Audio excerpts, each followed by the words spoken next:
Hai suami, kasihlah istrimu sebagaimana Kristus telah mengasihi jemaat dan telah menyerahkan dirinya baginya.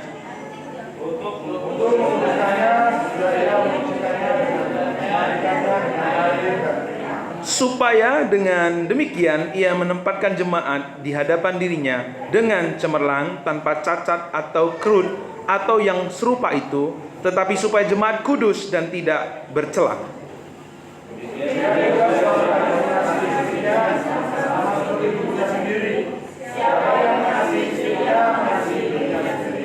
29, sebab tidak pernah orang membenci tubuhnya sendiri, tetapi mengasuhnya dan merawatinya sama seperti Kristus terhadap jemaat. Sebab itu laki-laki akan meninggalkan ayah dan ibunya dan bersatu dengan istrinya, sehingga keduanya itu menjadi satu daging.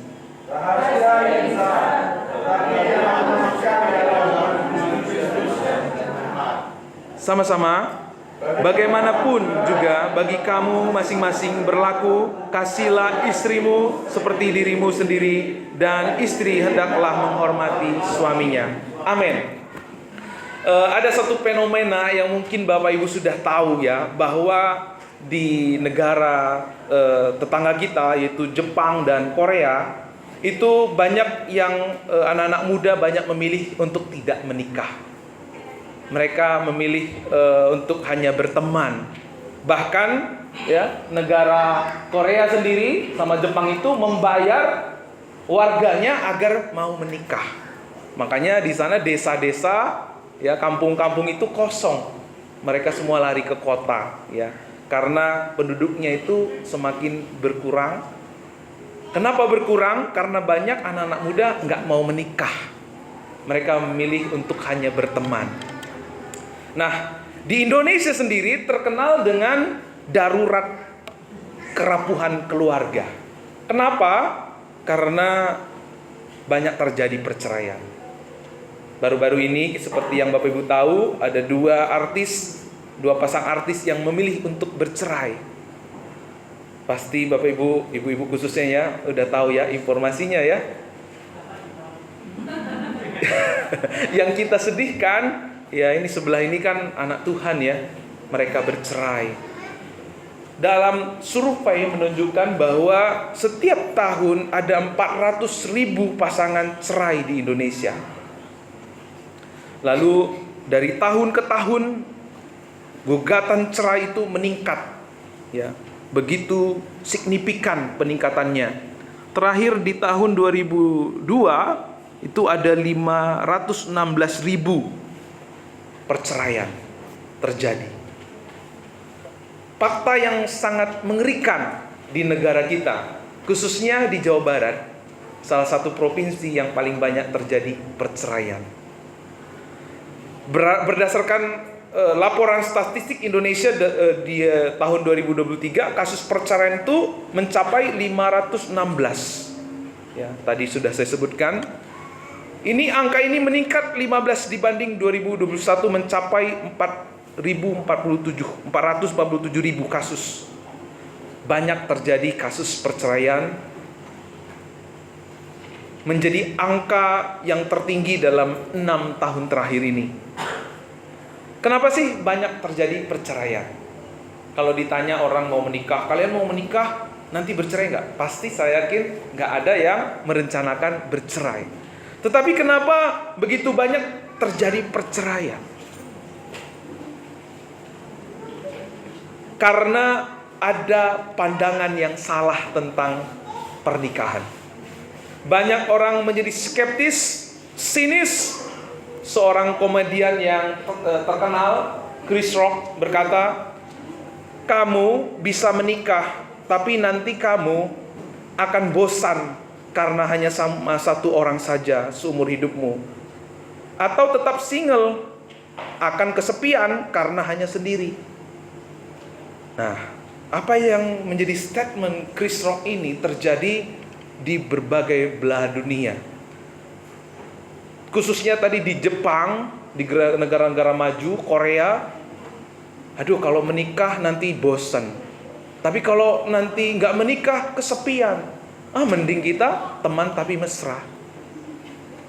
Bisa gonta-ganti pasangan. Kalau udah bosan, pindah lagi.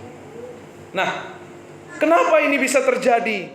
Karena ada yang konsep yang tentang pernikahan.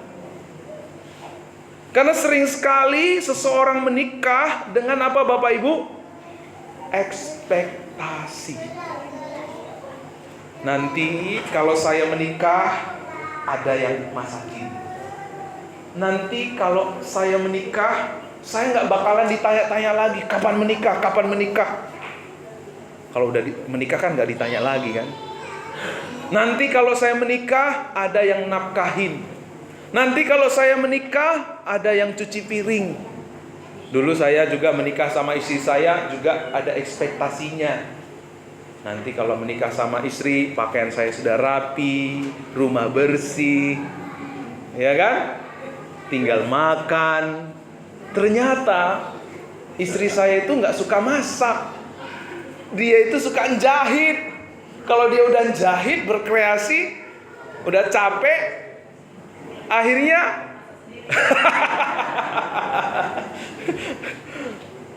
dia juga begitu. Saya ini orangnya kaku.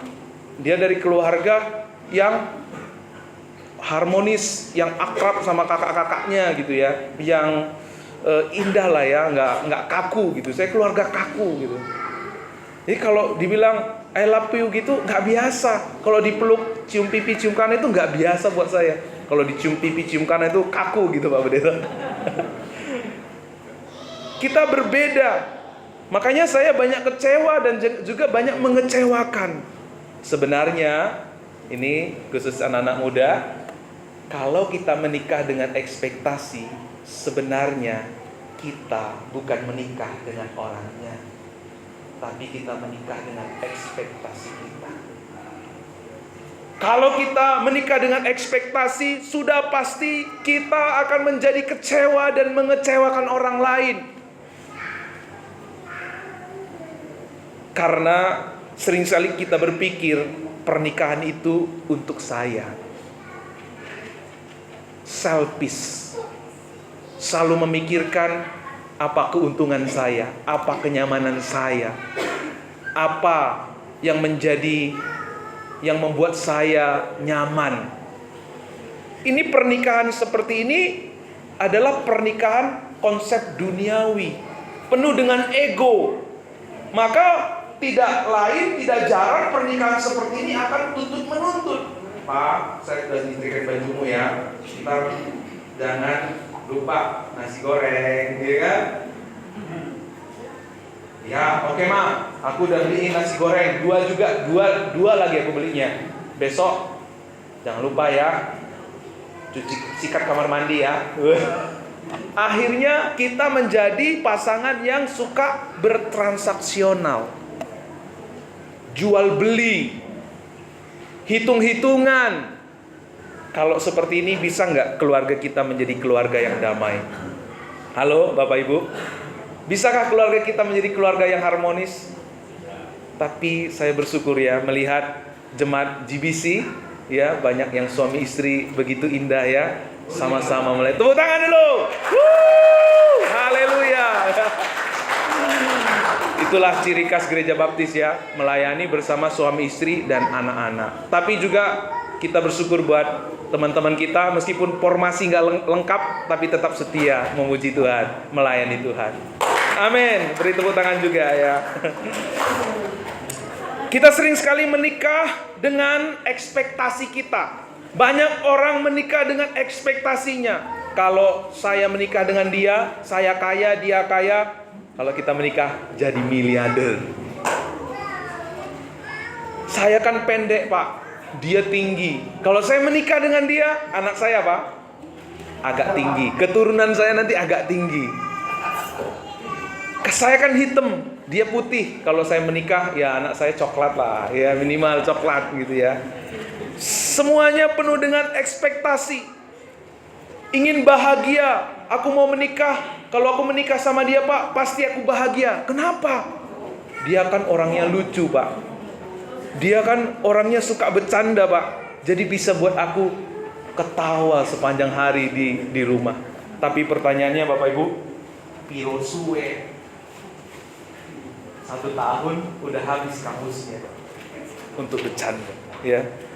Ada yang memperhatikan kebutuhan biologis, kebutuhan psikologis, menghindari pertanyaan-pertanyaan yang membosankan, ya. Kapan nikah itu kan membosankan. Jadi ya udahlah, saya menikahlah. Yang penting menikah dengan cowok atau dengan cewek. Atau ada yang menikah karena umur, atau disuruh orang tua. Tapi ada yang satu alasan yang agak rohani dalam alasan pernikahan. Kenapa kamu menikah dengan dia? Supaya saya diperlengkapi, Pak, untuk pekerjaan Tuhan. Ciu ya. Ini agak rohani ini ya. Supaya diperlengkapi untuk pekerjaan Tuhan. Tapi waktu kita menikah, setelah menikah, benar-benar enggak kita bersama-sama melayani Tuhan? Ya. Seorang Tim Keller, pengkhotbah dan penulis buku yang terkenal, berkata dalam bukunya bahwa kanker yang membunuh perkawinan itu adalah apa, Bapak Ibu? Selfish, egois, ya. Kita selalu memikirkan ekspektasi kita. Kita selalu menyodorkan apa yang menjadi harapan-harapan kita. Makanya karena kalau pernikahan itu begitu banyak tuntutan, begitu banyak tanggung jawab, penuh dengan pergolakan,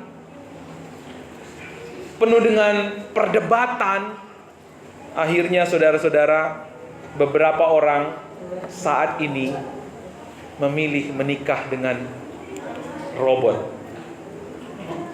Kalau robot nggak perlu menuntut, Pak, ya nggak? Kalau istrinya robot nggak perlu, Pak, makan martabak, Pak, gitu ya. Ma, kepingin sambal teri, Pak, Ma, gitu ya. Nggak perlu lagi, karena robot. Makanya akhirnya itu salah satu strategi iblis untuk melenyapkan keturunan manusia, ya. Pada akhirnya nanti banyak orang memilih menikah dengan robot. Bayangkan, bisa punah manusia. Karena sikap egois menjadikan diri kita sendiri sebagai pusat dan dari segala sesuatu. Sebenarnya itu adalah awal dari kegagalan, awal dari kehancuran. Nah, jadi Bapak Ibu, apa yang menjadi konsep Alkitab atau konsep Injil tentang pernikahan?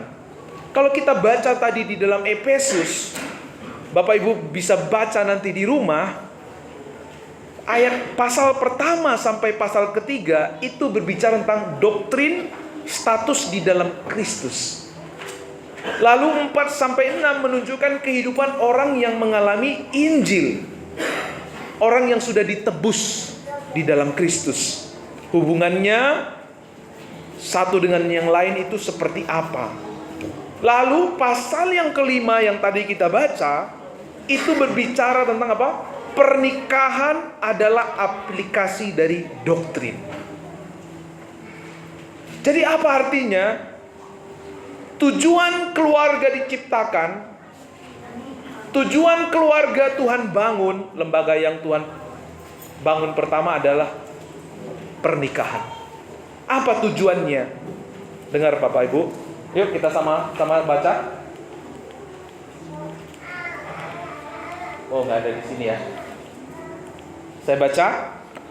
Tujuan keluarga diciptakan adalah untuk memperkenalkan dan menunjukkan fellowship Allah Tritunggal, yaitu dirinya lewat pernikahan. Lewat pernikahan, Tuhan ingin menunjukkan fellowship Allah Tritunggal, yaitu dirinya melalui pernikahan. Perhatikan Bapak Ibu di depan, Allah, Bapa, Anak, dan Roh Kudus. Ini adalah pribadi Tritunggal. Maka pernikahan itu bukan ide manusia. Pernikahan itu adalah idenya Allah, ide dan inisiatif Allah. Karena itu pernikahan begitu berharga buat Tuhan. Pernikahan itu bukan berbicara tentang sosiologi. Pernikahan itu bukan berbicara tentang antropologi. Nanti kalau nggak menikah nggak ada keturunan gitu ya. Atau kultur budaya. Tetapi pernikahan itu apa tadi Bapak Ibu? Untuk menunjukkan kepada kita fellowship Allah Tritunggal.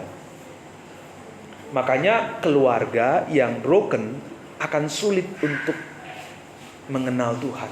Anak yang lahir dari keluarga broken akan sulit buat dia untuk mengenal Allah. Maka yang iblis lakukan akhir-akhir ini dari dulu sampai sekarang adalah menghancurkan keluarga.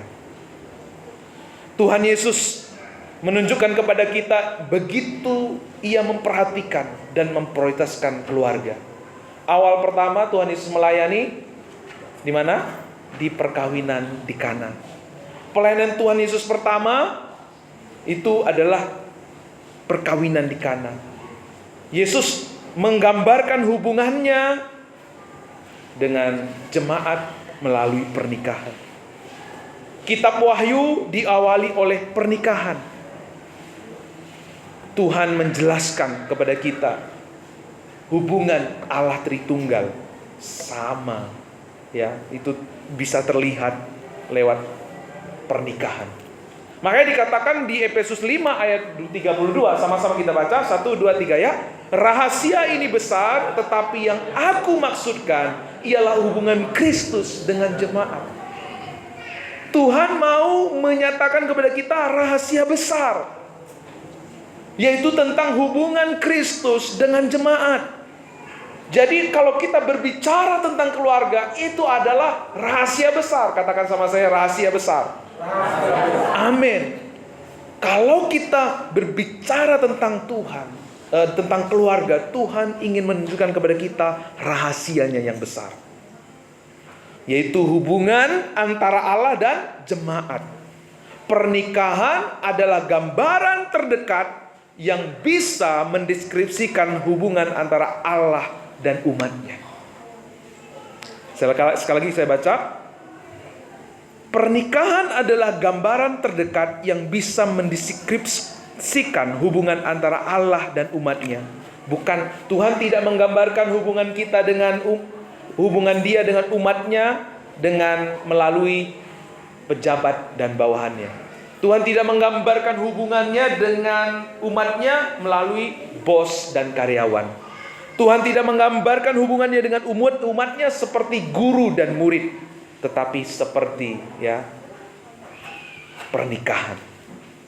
Oleh sebab itu tadi saya katakan iblis akan berusaha menghancurkan keluarga. Karena lewat keluarga kita akan memiliki rasa diterima. Kalau kita memiliki rasa diterima, kita akan memiliki rasa percaya diri. Kalau kita memiliki rasa percaya diri, maka ada self control, penguasaan diri. Kalau ada penguasaan diri, maka akan ada masa depan. Coba Bapak Ibu perhatikan, anak-anak yang keluarganya pisah, keluarganya hancur, anak-anaknya kekurangan kasih sayang, betul? Maka mereka akan mencari kasih sayang di luar kepada om-om, tante-tante. Habislah masa depannya. Makanya ketika kita mengerti kebenaran ini, betapa penting kita tidak hanya sekedar menjadi ibu, tetapi menjadi ibu yang berfungsi. Lewat kebenaran ini kita mengerti tidak hanya menjadi papa, sebutan papa, tapi menjadi papa-papa yang berfungsi. Bukan menjadi papa yang penting saya dicuciin bajunya, yang penting saya dimasakin. Bukan juga ibu-ibu yang penting saya dikasih nafkah. Bukan juga yang penting saya punya anak. Nanti kalau saya masa tua saya punya anak, ada yang melindungi, ada yang menafkahin. Kalau kita punya keluarga seperti ini, kita sedang selfish, egois. Meskipun saudara mengatasnamakan Tuhan, Tuhan itu hanya sebagai sarana, sebagai alat untuk mencapai keinginan kita. Maka keluarga seperti ini, keluarga yang tidak ada kuasanya, yang rentan, yang rapuh. Maka hubungan Kristus dengan jemaat itu disampaikan lewat pernikahan. Karena di dalam hubungan Kristus dengan jemaat ada yang namanya apa? Covenant. Ikatan perjanjian. Seperti suami istri diikat dalam satu perjanjian. Ada ikatan hidup dan mati, bukan kontrak. Bukan saling menguntungkan. Yang bisa dibatalkan kalau nanti udah enggak memenuhi syarat, sudah tidak memenuhi ekspektasi, dibatalkan. Maka kalau kita menikah dengan ekspektasi, pernikahan seperti ini pasti akan menjadi pernikahan yang selesai di jalan. Kenapa? Waktu ada uang, abangku. Iya, kalau tidak ada uang, abangku. Masih sayang ya Bu ya. Haleluya, tepuk tangan ya untuk ibu ini ya. Ya, semua ibu-ibu jemaat GBC, kalau apapun keadaan istri suaminya tetap sayang. Amin. Yuk, tepuk tangan dulu yuk. Semangat. Tapi pernikahan dunia selalu didatar belangi dengan ekspektasi dan juga egois. Udah, ini nggak qualified lagi nih. Nah, kalau pernikahan seperti ini pasti nggak akan bertahan lama. Pasti akhirnya akan selalu mengutamakan dirinya sendiri. Kemana Pak? Libur-libur kemana Pak? Mancing. Kita nggak jalan nih. Udah 2 bulan, 3 bulan ditunggu-tunggu, nggak diajak-ajak jalan. Aduh, aku mancing, temanku udah nunggu. Ngorbanin hobi, mengutamakan hobi demi mengorbankan keluarganya. Karena yang diutamakan adalah ego. Masa jalan Pak? Kita nih udah 30-an usia pernikahan kita, kayak baru kemarin nikah aja. Iya kan? Alasannya begitu no. Padahal yang namanya suami istri nggak boleh bosan dong ya. Amin.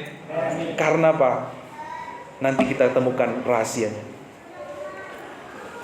Seperti ini, Allah Tritunggal itu bisa kita temukan melalui pernikahan ya. Allah, suami, istri. Seperti inilah yang digambarkan dalam Efesus tadi.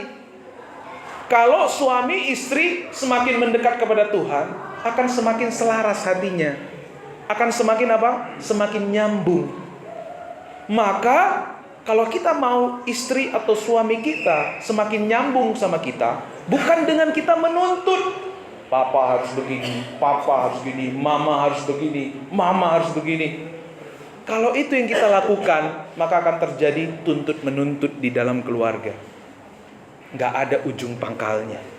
Tapi bagian saudara dan saya sebagai suami atau istri, bagaimana kita menolong istri kita, menolong suami, ibu-ibu, untuk mendekat sama Tuhan. Kalau dia mendekat sama Tuhan, kita juga mendekat sama Tuhan. Hati kita makin selaras, makin nyambung. Kalau ngobrol itu nggak langsung ketemu di atas gitu ya, bisa nyambung, bisa connect satu dengan yang lain.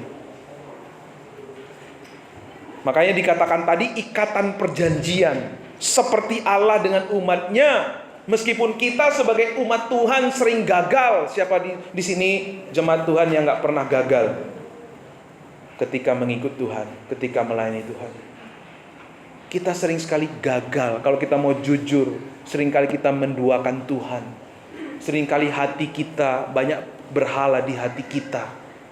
Sering sekali kita melangkah, katanya Tuhan kaulah segalanya dalam hidupku. Tapi ketika dapat berkat gak tanya sama Tuhan. Tuhan tuh apa ya berkat ini ya Tuhan?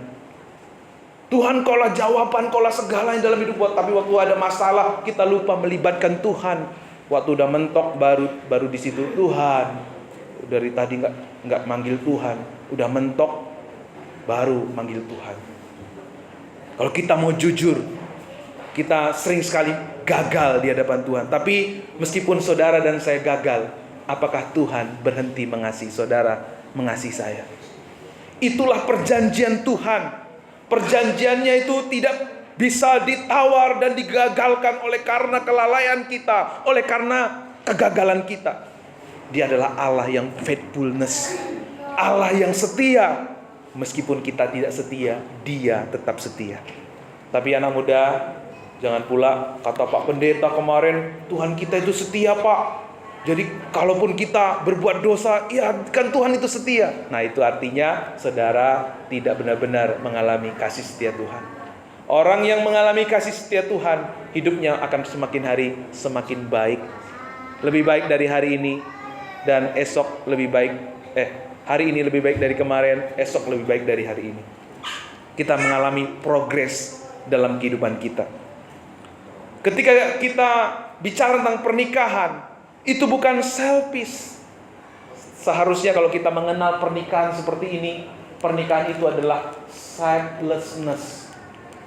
Pernikahan itu adalah pernikahan yang nothing tulus. Pernikahan itu adalah berbicara tentang bagaimana kita mengasihi. Waktu istri menghormati suami, bukan karena apa yang dilakukan oleh suami. Amin, ibu-ibu. Waktu suami mengasihi istri, bukan karena apa yang dilakukan istri. Amin, bapak-bapak. Nggak ada amin.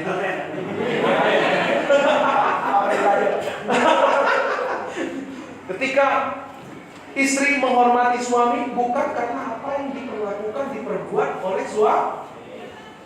Karena kalau dasarnya adalah perbuatan suami, dengar, ada waktu di mana suami, ibu-ibu tidak layak dihormati. Betul. Begitu juga dengan istri, suami. Dasar suami untuk mengasihi istri bukan karena perbuatan, bukan karena dimasakin nasi goreng, bukan karena dibuat sayur asam, bukan karena dibuat capsam. Bukan. Tapi karena apa? Karena Kristus. Karena kalau dasar kita mengasihi istri karena dia baik, karena dia cantik, ada waktu dia gak cantik lagi. Betul gak? Betul gak bapak-bapak? Betul. Ada waktu yang tadinya senyumnya itu cereng gitu ya.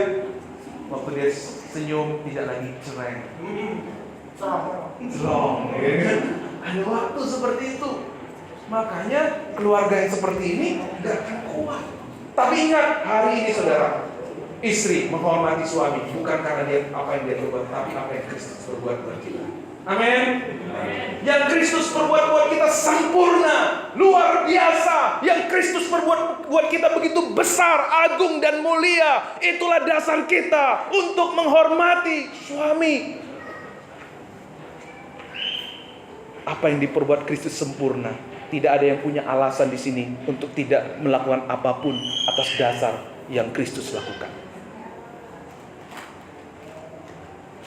Kalau dasar suami-suami mengasihi istri adalah Kristus, bagaimana Kristus mengasihi kita. Waktu istri gagal, oh iya, saya juga pernah gagal, tapi Kristus tetap sayang sama saya. Sehingga kita punya kekuatan untuk tetap mengasihi istri apapun keadaannya. Maka waktu itu pernikahan bukan lagi selfish, tetapi selflessness. Pernikahan sebagai alat kita untuk memuliakan Tuhan, alat kita untuk bertumbuh dalam pengenalan akan Tuhan, alat kita untuk mempersiapkan generasi kita menjadi generasi yang lebih hebat, karena dia punya hati yang memungkinkan untuk lebih besar untuk mengenal Tuhan. Ingat, pernikahan bukan sarana kita untuk mendapatkan kepentingan kita. John Piper. Sama-sama kita baca 1, 2, 3. Pernikahan adalah cara Allah menyatakan anugerah ikatan perjanjiannya pada kita untuk menunjukkan kemuliaan kasih setia Allah. Jadi kalau kita menikah hari ini bukan untuk selfish, tapi untuk menunjukkan kemuliaan tuh. Coba bapak-bapak bilang, bukan selfish sayang gitu sama istrinya. Bilang istri-istri, bilang sama suami, tetapi untuk kemuliaan Tuhan sayang gitu. Ngomonglah Pak. Ayolah, saya cuman nggak sering loh ke GBC ini loh. Puji Tuhan ya. Iblis berusaha menghancurkan keluarga. Kalau keluarga hancur, maka masa depan anak-anak hancur. keluarga hancur, gereja hancur, masyarakat hancur, kota hancur, satu generasi hancur, satu bangsa hancur. Anak yang ditinggal orang tuanya meninggalkan luka batin. Anak yang tidak mendapatkan kasih sayang di usia 0 sampai 8 tahun, dia akan menjadi anak yang terluka. Ada yang kurang dalam dirinya. Ada fase ibu, ada fase bapak. Fase ibu itu 1 sampai 6. Tapi sekarang katanya 1 sampai 8.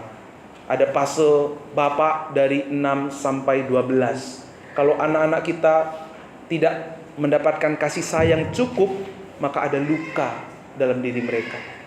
Itu yang kadang-kadang membuat anak-anak gak ngerti. Kok marah-marah itu anak? Ada yang kosong.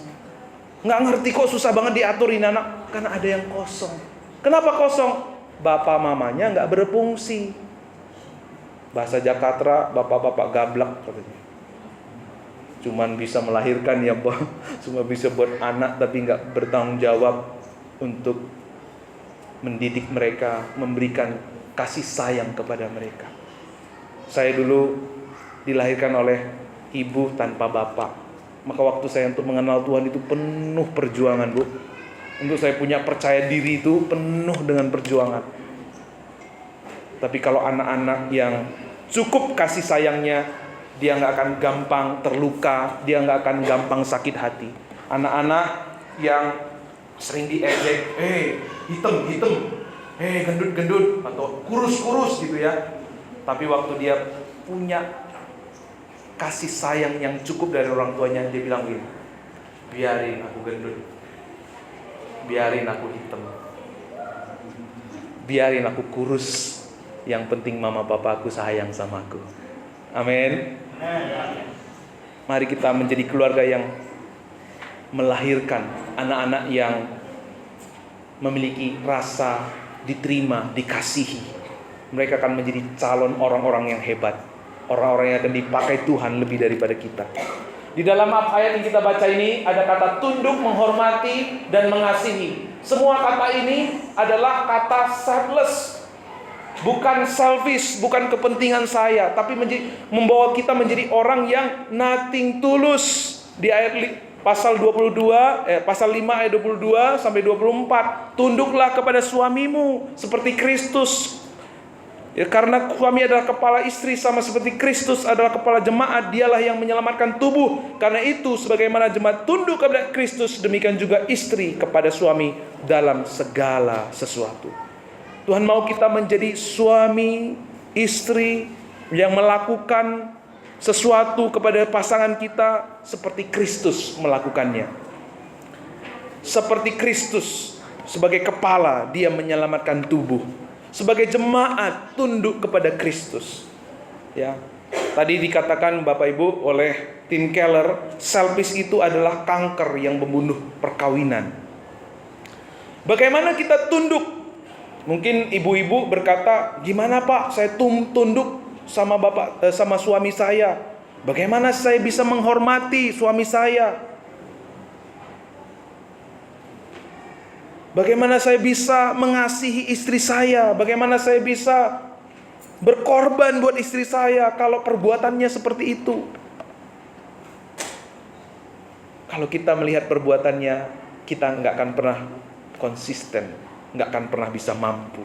Maka yang harus kita pandang adalah bukan perbuatan dari pasangan kita.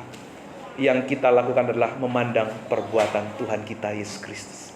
Anugerahnya itu cukup buat kita. Amin. Kalau kita selalu berpikir istri saya, pasangan saya mesti memenuhi ekspektasi kita, maka kita sedang menduakan Tuhan. Karena yang bisa memenuhi kebutuhan kita dengan sempurna adalah Tuhan Yesus. Anugerahnya itu cukup buat kita. Karena manusia berubah, tapi anugerah Tuhan tidak pernah berubah. Ketika kita mengerti anugerah Tuhan, ibu-ibu akan menjadi penolong, bukan menjadi pengkritik, bukan menjadi penodong, bukan menjadi pengambil alih keluarga. Mungkin ibu-ibu bertanya, tapi gimana Pak? Saya ini kan lebih pintar dari suami saya. Saya yakin ini lebih berpengalaman dari suami saya.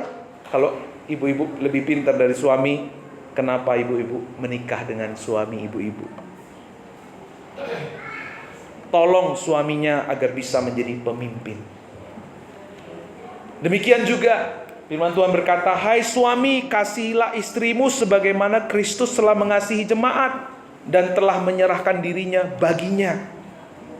Artinya di sini Bapak Ibu, jangan perlakukan istri kita sebagai alat atau properti. Emang kita membeli kasur atau sofa, kalau udah nggak enak diganti kasurnya. Nah, itu bukan konsep pernikahan orang Kristen. Artinya jangan kasihlah istrimu di sini artinya jangan kasar, jangan buat dia sakit hati, jangan pasif seperti Adam membiarkan Hawa sendirian. Bukannya nemenin jalan-jalan, biarin aja dia sendiri. Tuhan mau kita menjadi pendamping, pasangan yang selalu mendampingi, ya, yang selalu menuntun agar kita menjadi keluarga yang menggenapi rencana Tuhan.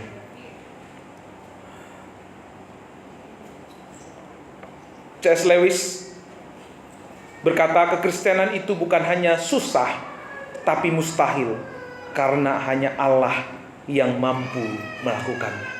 Pernikahan Kristen itu adalah sesuatu juga yang mustahil. Pernikahan yang harmonis seperti yang Tuhan katakan tadi, mengasihi istri, menghormati suami, itu hanya memungkinkan ketika kita ada di dalam Kristus. Pernikahan di luar Kristus tidak akan ada seperti ini. Makanya, saudara, tadi kita di awal lihat keluarga-keluarga yang bercerai itu, sudah benarkah mereka membangun keluarga mereka di dalam Kristus? Atau hanya pengakuan saja? Hanya sebatas apa? Sebatas formalitas. Karena kalau pernikahan yang dibangun di dalam Kristus, gak mungkin bercerai. Amin. Gak mungkin bercerai. Karena kita mendasarkan keluarga kita itu berdasarkan pribadi yang kekal. Kalau kekal bisa berubah gak? Gak bisa. Oleh sebab itu, mari kita membangun keluarga. Bukan kita mengasihi istri karena istri saya, dia awet muda, dia baik, dia pintar masak, bukan. Begitu juga dengan suami, menghormati suami istri bukan karena banyak uang tambahan yang terus disuplai, bukan. Tapi kita melakukannya karena Kristus. Dan saya kasih tahu, suami-suami yang mengasihi istrinya karena Kristus, maka istrinya menjadi semakin bahagia, dan semakin bahagia semakin sehat, semakin diberkati, semakin baik, semakin diberkati, maka yang terbaik dari dia pun dia akan berikan kepada suami. Begitu juga istri-istri ketika menghormati suami karena Tuhan, maka yang terbaik dari suami-suami akan keluar. Amin. Bukan karena yang kita dapat sesuatu makanya, ya, tapi karena kita melakukan seperti yang firman Tuhan katakan, yang terbaik dari Tuhan kita bisa alami dari pasangan kita. Ya, seperti saya ya. Saya itu dulu waktu menikah sama istri saya itu naik motor, Pak. Naik motor, topi istri saya jatuh. Terus waktu itu dibilang sama orang yang ada di situ, Pak, topi anaknya jatuh. Betapa tuanya muka saya ya. Tapi sekarang katanya saya udah gak setua dulu mukanya, karena istri yang menghormati seperti menghormati Tuhan. Tapi saya punya PR sekarang, Pak. Istri saya masih kurus, Pak. Tolong doakan, Pak. Nanti di sini dipertanyakan ya. Iya, karena PR saya dari dulu sekarang belum selesai, yaitu menggemukkan istri.